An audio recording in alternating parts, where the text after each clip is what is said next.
kwezemidlalo eyingena manje zithi sekube nezinsongo zokubulala eziqubuke ngaphambi nje kwengqungquthela yokukhetha ubuholi beSAFA kusasa. Intatheli yezemidlalo la eSABC uVeli umnyandu ithi lesigameko angeke siphazamise umhlangano njengoba kuke kwaba namaheme athi izosuswa la eGoli.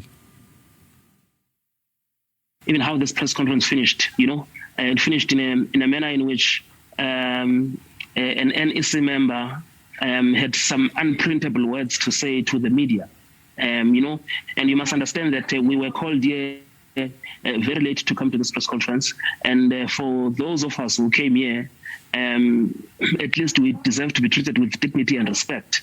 But because the journalists are just asking a normal questions that they would ask of why is the president standing again, and also how would it describe the term that is just heard, and you have an NEC member, and it's something that we'll provide later even on SABC sport platforms for people to understand and see what we are talking about.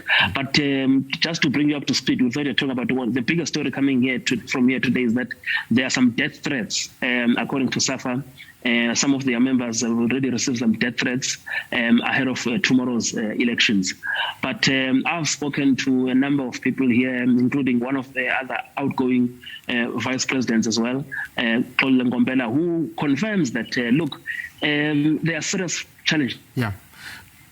Inside. And the first thing that they must do as SAFA leadership is to admit that they've got challenges. Sibonge mnyando Okhethweni leSAFA umbango omkhulu wesikamengameli uphakathi kukamengameli wamanje uDanny Ria Ledwaba kanye noSolly Mohlabeng.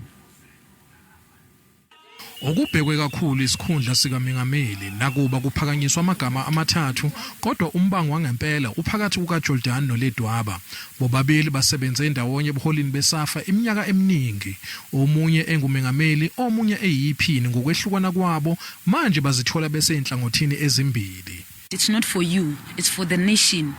The national team is for the nation. It's not individual.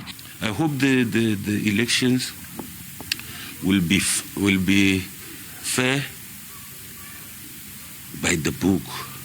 uJordaan noLedwaba bobabili bake bathola ukugxekwa ngendlela abahola ngayo inhlangano. Whoever is going to get that position, can you please bring back our pride? It doesn't matter ukuthi isikhundla siphethe ubani. Ukuthuthukiswa kwebhola emazingeni aphansi ikhono okukhathaza abaningi kanti futhi ibhola labesifazane aliqhakanjiswa kakhulu enhlanganweni yebhola. Having been involved in this one or two SAFA structures, I do feel that it's time now, because unfortunately we don't want to get to a point where we keep on saying change, and we get to a point where we cannot change.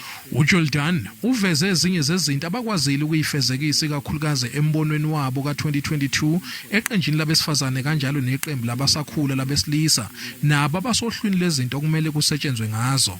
Kodwa uma kuziwe eqhakambiseni iflag la kuleli ngebafana bafana umbono wabo wahluleka. For 9 years, no changes. Where are we now, Bafana Bafana? We were supposed to be on a 22 plan. Kulabo bebeseka uLedwaba bakhombisa ukuba nethemba lokuthi uzoletha uguquko nakuba ebengxenye ehlulekile. Supporting Ria, believing that if he can have the position as a leader, as a president, I'm sure a lot of things will be different.